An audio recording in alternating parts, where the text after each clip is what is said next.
Bible prophecy is active and unfolding daily. Zechariah 12, Isaiah 17, Psalm 83, Ezekiel 38. Here is what the LameStream Media is not telling you. Shalom, my friends. Welcome to this week's newscast. From the White House, prior to a meeting between President Trump and Prime Minister Netanyahu last Thursday, Trump told Netanyahu, quote, "We will be moving our embassy, as you know, to Jerusalem, and we anticipate having a small version of it opened sometime next year." Then Trump continued saying, when they, the M&Ms, the Palestinians, disrespected us a week ago by not allowing our great vice president to see them, and we give them hundreds of millions of dollars in aid and support, tremendous numbers that nobody understands. That money is on the table, and that money is not going to them unless they sit down and negotiate peace. Close quote. It's weird, What are we, I don't know, last time I looked, we were $17 billion in debt. I stopped looking because at that point, it's impossible to get out of debt. And yet, here we are throwing money around. Oh, yeah, these people, they call themselves Palestinians or not. You give them a few billion. The world's crazy, man. It's over with. And speaking of that, we are at the door. There's so much going on. We have 2 full moons this month in January. I think the first one was on the 1st, and the next one is, on Wednesday, tomorrow, I think. And it's called a blue super blood moon. Well, blue... it's only because there's 2 full moons this month. It's not really anything significant, I don't think. But, a super blood moon, that's always exciting. I remember seeing one when I was, still in my teens out in L.A., when it's low on the horizon. Wow. It's something you never forget. But, there's so many markers going on last year. There's more this year. There's markers going on, signs in the Shamayim that could say this year begins the 7-year tribulation. We'll see. Now, last week, I told you to stop using Google because of its crazy way of controlling everything about you, right? Well, here's an even bigger example. This is crazy hard to believe. I have a link for you below. Click it. You can watch this short video. It was given to me by Karen. She posted the link under last Thursday's stealth live stream. Couple of minute video showing where this person asks Google, who is Allah? No problem. Google comes up with, Allah is this, that, and the other guy. Who is Buddha? No problem. All about Buddha. Google, who is Brahman? Oh, no problem there. And then it hits. Google, who is Jesus Christ? Sorry, I don't know how to help with that yet. Yet? And then she goes further. Google, who is Jesus? Same answer. Sorry, I don't know how to help with that yet. What? Oh my goodness. This is, I don't know how to help. Somebody's manipulating big time. Yeah, I think his name is Gadriel, also known as Satan. I don't know how to help with that yet. Oh, yet is right. This one, my friends, really is hard to believe. Well, this coming Thursday, it's time for another live stream, and I'm pretty sure I'm going to go stealth again because,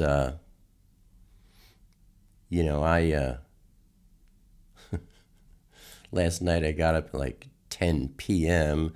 I'll be going to bed this afternoon around, 12 or 1. Anyway, sometime Wednesday on the dark side of the moon, I'll be doing a stealth live stream. It won't be announced, I guess, until I go live. Then Google starts sending out the notices, and I did that last week. We had like 200 people. And by the way, Chelsea gave me this beard butter. Thank you so much, Chelsea. I mean, I'm really enjoying it. My beard, it just feels so much nicer. Today, I thought, I used to do coconut oil very lightly on the edges of my hair, and then, I'd go for as much as I could in the beard, but it really didn't moisturize the beard at all. So today, I put a good amount of butter in the beard, and I went lightly on my hair, and I'm thinking it looks certainly as good, I think better than the coconut oil. So I'm going to be using a lot of beard butter. Thank you, Chelsea. Turning to wars and rumors of wars from CNN, Israel's ambassador to the UN, Danny Danon, revealed to the Security Council last week Iran's plans to dominate Syria, destroy Israel, and to terrorize the entire free world. Iran is turning the entire country of Syria into the largest military base in the world. There are 82,000 fighters directly under Iranian authority in Syria, including 3,000 members of the Islamic Revolutionary Guard Corps and 9,000 members of Hezbollah.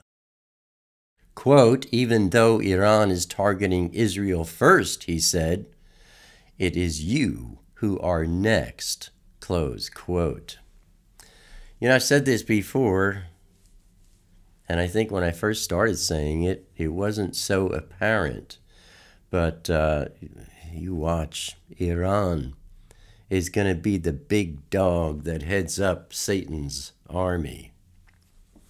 Then from the Jerusalem Post, IDF spokesman Brigadier General Ronen Menelis has warned that Lebanon has become, both by its own actions and omissions by a blind eye from many members of the international community, one very large missile factory, and that Hezbollah has built terror infrastructure and factories to manufacture weapons under the very nose of the Lebanese government.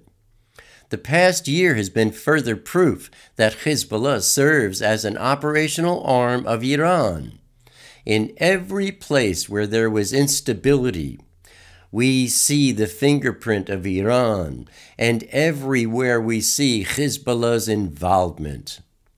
Some 200 villages in South Lebanon, right above Israel, have been turned into military strongholds.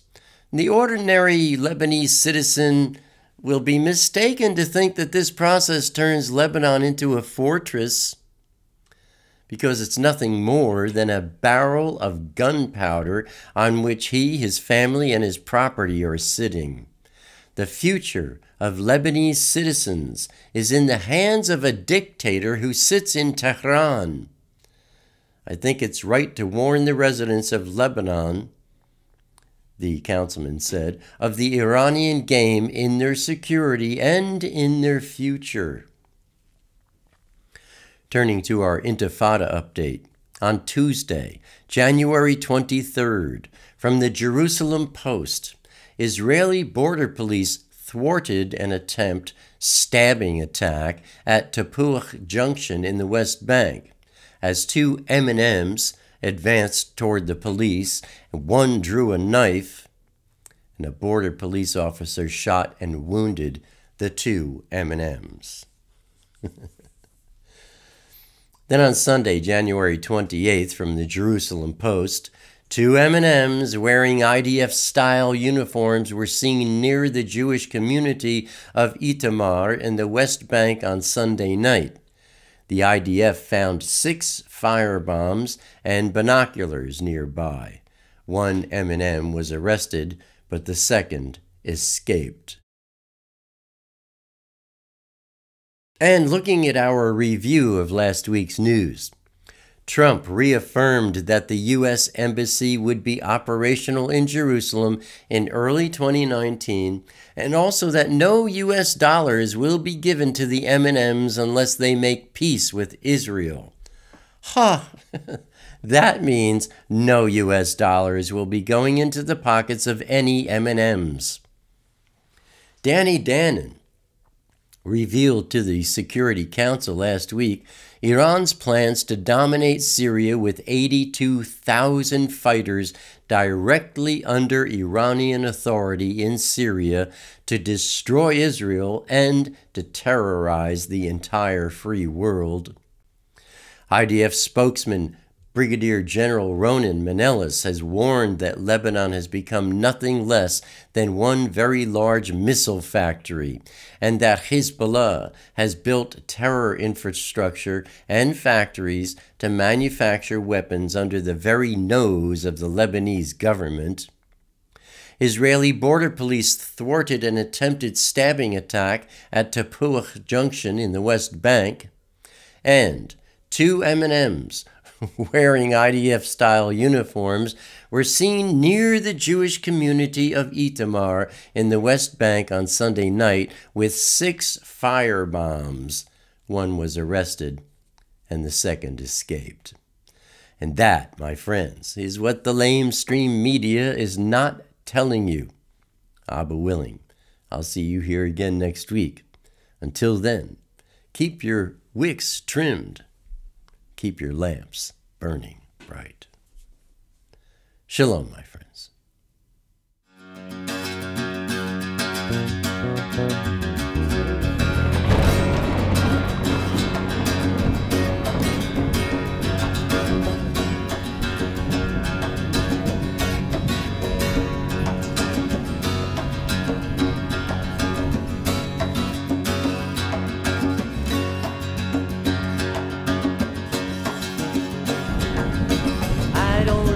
Crowded rooms, I need more space than I consume. Enough is time alone with you, underneath a naked moon, sharing confidential moods and making chatter. Mockingbird nocturnal sings notations of eternal things, entering the quantum breeze, flying not for want of wings. He lights his gaze on you and me, simply because we matter.